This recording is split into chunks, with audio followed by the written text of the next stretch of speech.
Berkendara menyusuri kawasan Kabupaten Karangasem, Bali, rasanya nggak ada capeknya.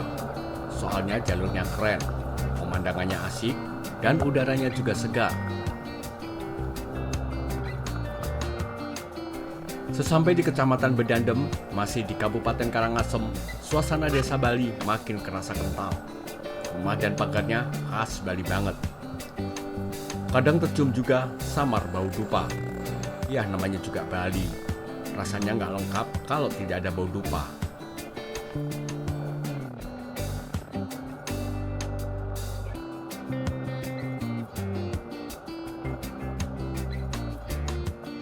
Nggak pakai lama, nyampailah saya di Desa Budak Keling. Suasananya pun berubah seketika. Di sini, jelas suasana Bali nggak kerasa. Rasanya ya kayak desa-desa di Jawa lah. Wilayah ini disebut Dusun Saren Jawa, suatu wilayah yang seluruh warganya beragama Islam. Bicara soal Dusun Saren Jawa, tak lepas dari keberadaan suatu makam yang ada di tengah dusun. Makam seorang ulama bernama Syekh Raden Abdul Jalil, utusan dari Kerajaan Demak Bintoro, Jawa Tengah. Oh ya, nambahin informasi aja sih. Bagi yang belum tahu, Raden Patah adalah Raja Jawa yang mendirikan kerajaan Islam pertama di Jawa, Demak Bintoro, pada tahun 1475 Masehi, abad ke-15.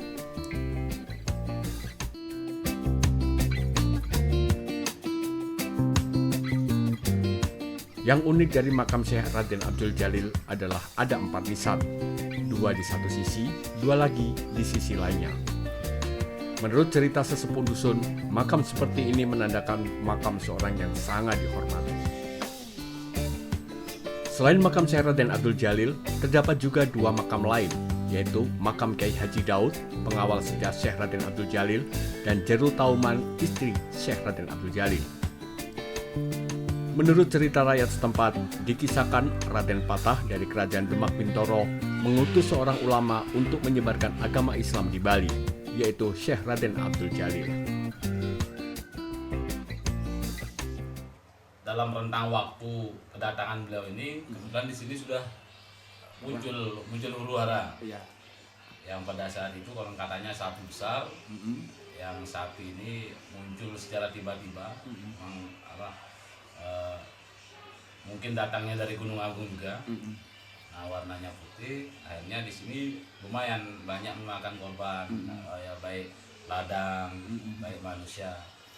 Sampailah akhirnya raja di Bali pada saat itu bikin sayembara.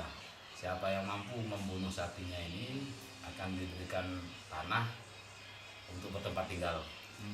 Konon katanya seluas sapinya keliling bulannya, atau mengitari atau bagaimana.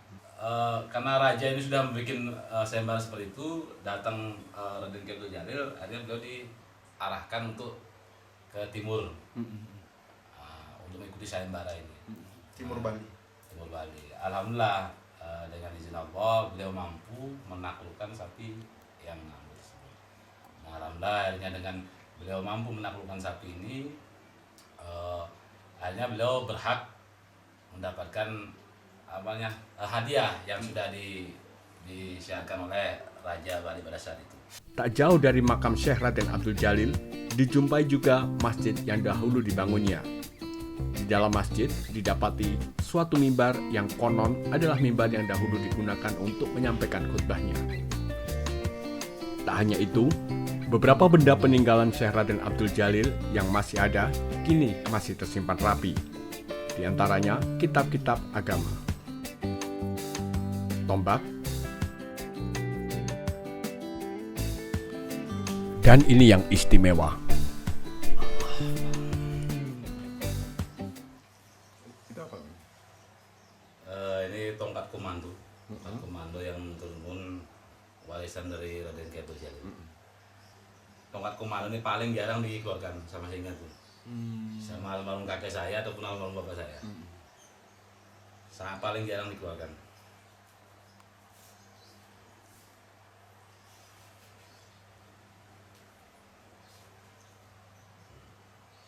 Dari kayu apa nggak tahu ya.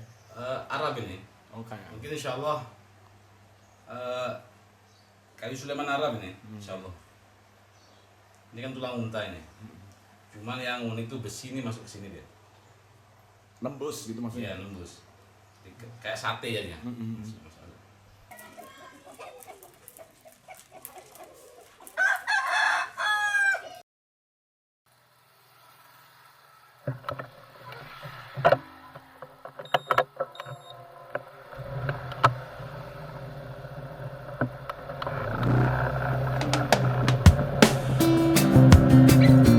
Sayangnya saya tak punya waktu lama.